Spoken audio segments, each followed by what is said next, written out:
যে খবরের দিকে নজর রাখবো, টলিগঞ্জের টেকনিশিয়ানদের মামলা প্রত্যাহার করতে চান আবেদনকারীরা বিস্ময় প্রকাশ ইতিমধ্যে করেছেন এবং বিচারপতি অমৃতা সিনহা তিনি বিস্ময় প্রকাশ করেছেন। 15 জুন পর্যন্ত আবেদনগুলি প্রত্যাহারের অনুমতি নয়, এমনটাই নির্দেশ কলকাতা হাইকোর্টের। মামলা প্রত্যাহার করতে চান আবেদনকারীরা।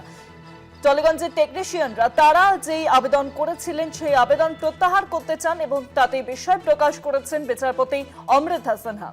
তিনি স্পষ্টত জানিয়ে দিয়েছেন যে 15 জুন পর্যন্ত আবেদন প্রত্যাহারের কোনো অনুমতি নেই, এমনটাই বলা হয়েছে। বিচারপতি অমৃতা সিনহা তিনি মন্তব্য করেছেন। যে খবর আপনাদেরকে জানাচ্ছি, টলিগঞ্জের টেকনিশিয়ানদের মামলা প্রত্যাহার করতে চান আবেদনকারীরা, বিস্ময় প্রকাশ এই ক্ষেত্রে করেছেন বিচারপতি অমৃতা সিনহা। তিনি বলছেন যে রাজ্যের চলচ্চিত্র ও টেলিভিশন শিল্পের কর্মীরা কেন তাদের আবেদন প্রত্যাহার করতে ইচ্ছুক।